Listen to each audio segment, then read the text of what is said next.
हे animal lovers, कैसे हो आप सब।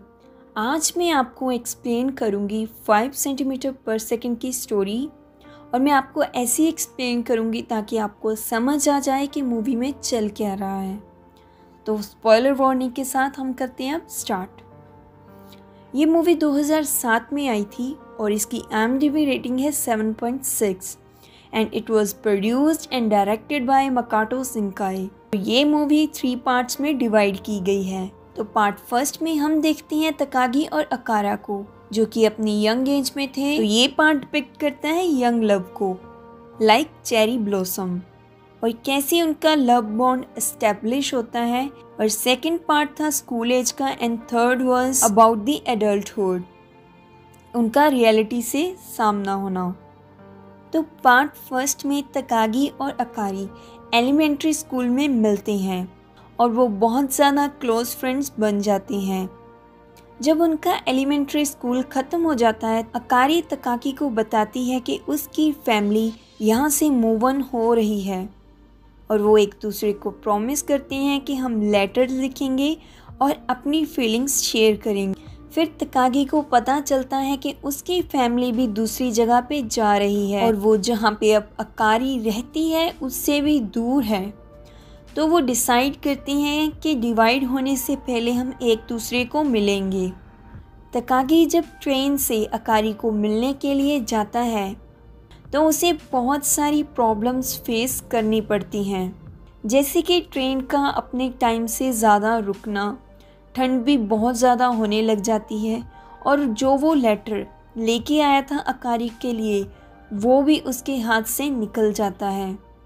उसे लगता है कि जैसे सब कुछ ही मेरे अगेंस्ट चल रहा है। जब वो स्टेशन पे आता है तो वो बहुत अपसेट था बिकॉज़ वो बहुत लेट हो चुका था अपने अराइवल टाइम से। उसे लगता था कि अकारी शायद चली गई होगी, बट टू हिज सरप्राइज अकारी उसका वेट कर रही थी।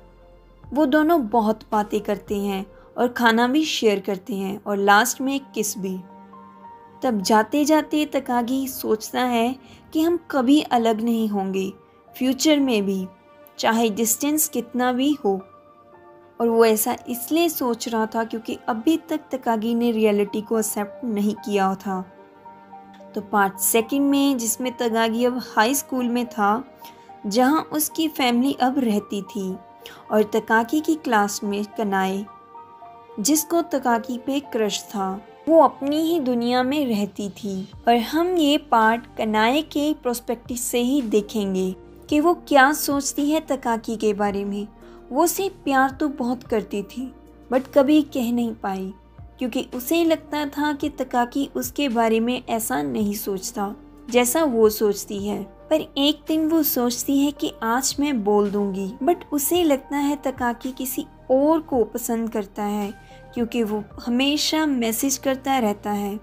और हमें पता था तकाकी अब भी अकारी के ख्यालों में ही रहता था। कनाया को भी पता चल जाता है कि अगर तुम किसी को चाहे कितना ही प्यार कर लो, बट अगर वो जिसको तुम कर रहे हो किसी और के बारे में सोचता है तो कोई फ़ायदा नहीं।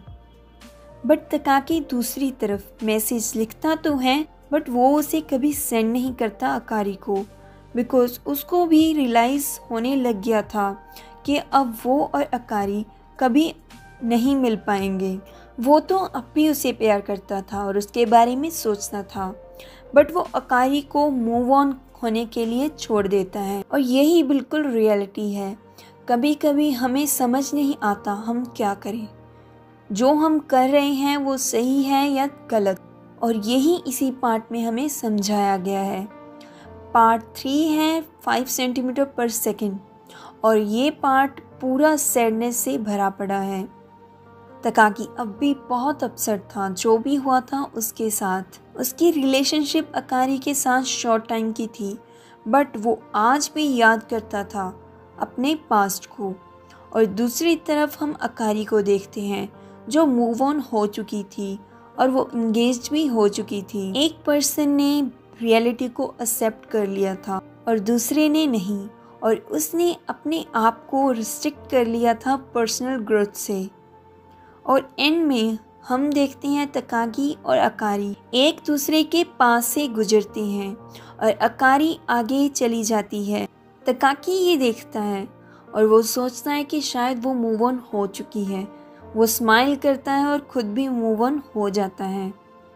और इसका डीप मीनिंग यही है कि रियलिटी और एक्सपेक्टेशन में बहुत डिफरेंस होता है। और ये कोई typical romantic happy ending movie नहीं है, बट ये फुली रियल ह्यूमन बिहेवियर पे बेस्ड है और ये हमें हमारी रियल लाइफ प्रॉब्लम्स दिखाती हैं।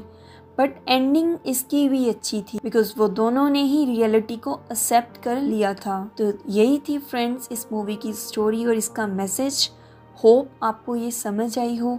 अगर आपको मेरा काम पसंद आता है तो प्लीज़ लाइक शेयर और सब्सक्राइब करना मत भूलना।